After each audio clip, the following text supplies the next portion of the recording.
Bismillahirrahmanirrahim. Assalamualaikum warahmatullahi wabarakatuh. Kembali bersama Dr. Yudi Wahyudin, dosen Fakultas Pertanian, bidang Ilmu Sosial Ekonomi Perikanan, Universitas Juanda.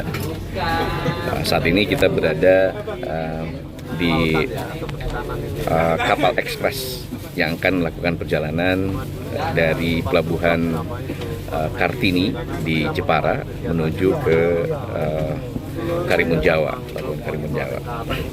Sebagaimana biasa, kali ini kita akan melakukan apa yang dinamakan dengan travel lecture. Kita akan membahas terkait dengan ekonomi kawasan konservasi. Setelah beberapa waktu lalu kita di Raja Ampat ada ekonomi transportasi, lalu ekonomi pariwisata. Saya mencoba untuk melihat bagaimana ekonomi kawasan konservasi ini bisa menjadi modal untuk pembangunan berkelanjutan. Sebagaimana kita umumnya tahu bahwa kawasan konservasi itu ditengarai menjadi cost center, selalu dibilang sebagai cost center karena kebanyakan pengeluaran yang dikeluarkan atau dibutuhkan oleh pengelolaan kawasan konservasi itu lebih banyak dibandingkan dengan income earning yang diperlukan atau dihadirkan.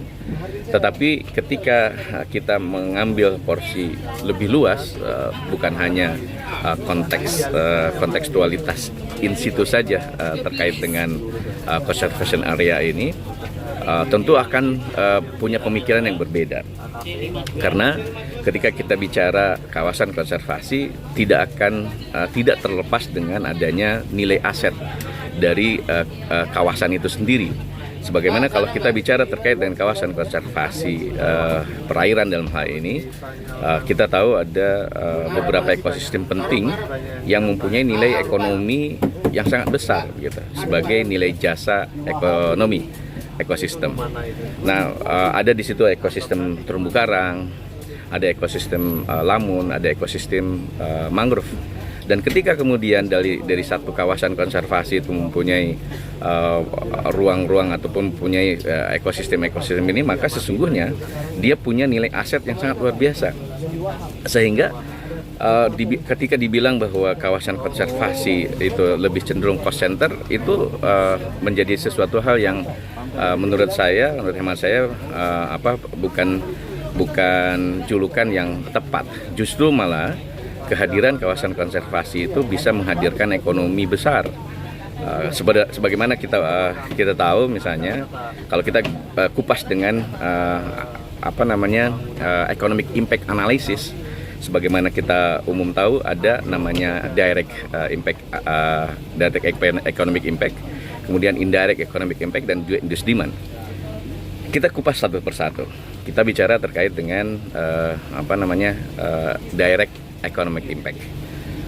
Kawasan konservasi itu mempunyai economic impact dalam hal ini adalah sebagai penyedia jasa ekosistem. Yang kalau kita kupas itu ada 4 fungsi ekonomi atau fungsi ekosistem dari masing-masing ekosistem yang ada. Pertama adalah bahwa ekosistem baik itu mangrove, lamun ataupun terumbu karang mempunyai provisioning services, jadi jasa penyediaan.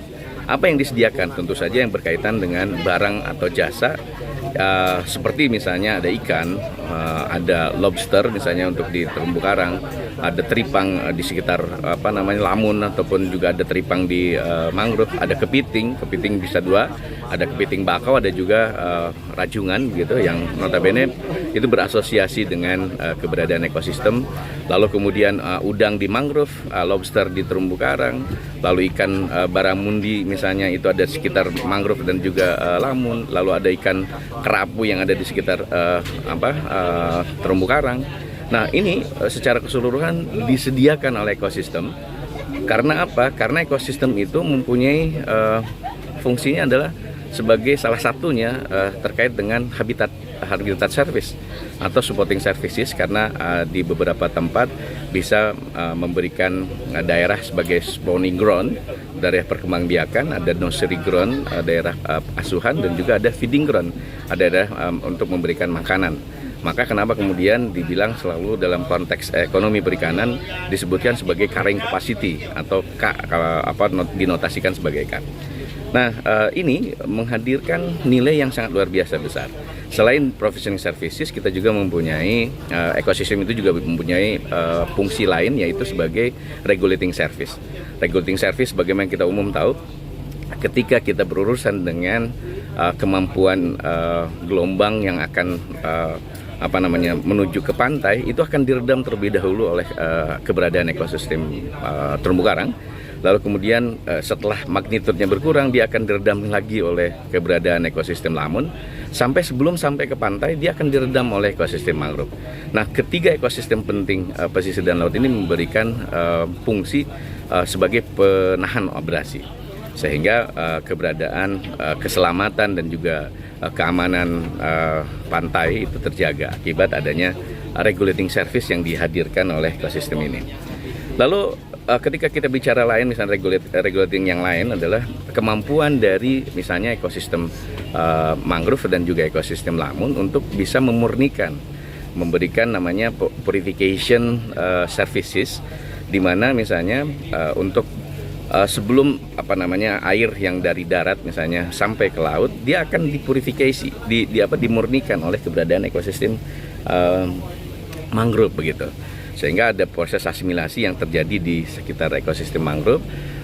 Setelah dia kemudian dipurifikasi ataupun dimurnikan oleh ekosistem mangrove, ketika dia menuju ke arah lautan, dia akan juga dipurifikasi atau dimurnikan oleh keberadaan ekosistem lamun begitu. Nah, fungsi-fungsi ini bisa menghadirkan nilai jasa. Namanya kita bilang adalah nilai ekologis. Nah, itu juga kalau dikompensasi ke dalam dimonetarisasi itu bisa dengan berbagai macam metode. Misalnya dengan replacement cost begitu, atau point cost misalnya, bahwa keberadaan misalnya instalasi pembuangan air limbah itu bisa diekuivalensi dengan adanya kemampuan dari ekosistem untuk bisa menyediakan asimilasi itu. Nah, selain regulating service ini, ada juga misalnya iklim mikro. Sebagaimana kita tahu, ketika kita mau berada di di kawasan yang dengan terik luar biasa begitu, terik matahari yang begitu menyengat itu akan terkondisi ketika kita berada di sekitar ekosistem mangrove. Ada kemampuan ekosistem mangrove untuk bisa menyediakan iklim mikro yang tadinya panas menjadi sedikit teduh begitu. Dan ini salah satu yang bisa dihadirkan oleh ekosistem mangrove. Nah, tentu saja di ekosistem yang lain juga ada konten itu, hanya mungkin bentuknya akan berbeda. Sisi lainnya adalah misalnya dari ekosistem mangrove dan juga ekosistem lamun itu bisa sebagai carbon storage ya. Penyediaan karbon itu diserap oleh misalnya CO2 itu diserap oleh terjadinya fotosintesis di ekosistem mangrove dan juga ekosistem lamun, sehingga dengan proses ozonisasi dan sebagainya, ada ultraviolet dan sebagainya, dia diserap karbonnya, kemudian yang dirilis itu adalah oksigen. Jadi selain sebagai penyedia karbon, dia juga merilis oksigen. Jadi yang ditangkap itu O3 itu ozon ya, itu digabung dengan karbon, nanti O2 yang dari CO2-nya itu akan dirilis begitu, dan itu sangat dibutuhkan oleh makhluk hidup termasuk manusia. Nah, itu ya dari sisi regulating services. Setelah tadi yang pertama adalah provisioning services. Ada service lain itu diantaranya adalah culture service. Ketika kita bicara culture service, tentu ya ada berkaitan dengan nilai budaya. Nah, biasanya orang-orang memanfaatkan kegiatan di sekitar keberadaan ekosistem penting ini, itu bisa sebagai salah satunya adalah tempat rekreasi. Nah, tempat rekreasi yang disediakan oleh ekosistem ini mampu menghadirkan ekonomi juga, karena orang akan datang berbondong-bondong untuk melakukan di terumbu karang misalnya melakukan snorkeling atau diving, kemudian di sekitar mangrove bisa dia melakukan mangrove trekking dan sebagainya. Nah, untuk datang itu diperlukan pembiayaan tentu saja. Namanya kita bisa hitung dengan menggunakan travel cost method, misalnya metode biaya perjalanan. Itu bisa diekuivalensi dengan kehadiran ekosistem ini untuk bisa menghadirkan ekonomi. Itu dari sisi culture service. Nah, dari sisi lain tadi di muka disebutkan ada habitat service atau supporting services, diantaranya kemampuan dari ekosistem untuk bisa menghadirkan spawning ground, nursery ground dan juga feeding ground yang bisa dipakai atau digunakan untuk biota yang berasosiasi dengan keberadaan ekosistem tersebut untuk bertumbuh kembang. Nah, tentu saja ketika sudah bertumbuh kembang, dia akan bisa memberikan spillover dalam bentuk biomasa yang bisa ditangkap oleh nelayan atau dimanfaatkan oleh masyarakat sekitar gitu. Nah, sekali lagi ini menumbuhkan yang dinamakan dengan nilai ekonomi jasa ekosistem dari keberadaan kawasan konservasi. Itu dari sisi direct. Kemudian dari sisi indirect, misalnya ketika kita bicara adanya ekonomi yang berkembang akibat adanya pariwisata yang berbasis kawasan konservasi, tentu itu memberikan dampak yang lain, yang turunan begitu. Ya, bagaimana orang melakukan mengeluarkan biaya transportasi, mengeluarkan biaya akomodasi, mengeluarkan biaya untuk konsumsi, mengeluarkan biaya untuk souvenir, adanya souvenir dan sebagainya. Prinsipnya adalah mobilisasi yang dilakukan oleh masyarakat untuk pengunjung dalam hal ini untuk datang dan berkunjung ke daerah kawasan konservasi, itu adalah voluntary cost yang dikeluarkan untuk bisa menikmatinya. Nah, sekali lagi kawasan konservasi itu adalah salah satu perannya untuk bisa memberikan keberlanjutan dari sumber daya. Nah, itu konten dari sisi indirect economic impact. Bahasanya adalah economic impact yang lain yang bisa dihadirkan oleh daerah, bagaimana masyarakat itu diberdayakan untuk bisa memberikan menyediakan berbagai macam profesi dan juga memprovide kebutuhan yang dari pengunjung untuk datang. Nah, ketika kita bicara yang lain, ada yang ketiga setelah kita bicara direct economic impact, ada indirect economic impact, satu lagi adalah industri demand. Berbicara tentang industri demand adalah bahwa kawasan konservasi itu bisa menyediakan tenaga kerja yang luar biasa. Gak usah jauh-jauh, misalnya kawasan konservasi ini butuh pengelola. Nah, pengelola ini butuh SDM. Nah, SDM ini akan memiliki kemampuan dari sisi kapabilitasnya yang berkembang, tetapi di sisi lain juga dia mendapatkan earning money sebagai honor untuk melakukan upaya penjagaan dari kawasan konservasi. Nah, honor yang diperoleh atau penghasilan yang diperoleh dari sebagai penjaga misalnya atau sebagai manajemen itu akan digunakan untuk kebutuhan turunannya, untuk kebutuhan sehari-harinya, baik untuk individu maupun untuk keluarganya, sehingga industri demand ini bisa memberikan dampak yang turunan kedua begitu, bisa menghadirkan pasar baru yang bisa diakomodasi ataupun diprovide oleh masyarakat setempat agar seluruh yang berhubungan dengan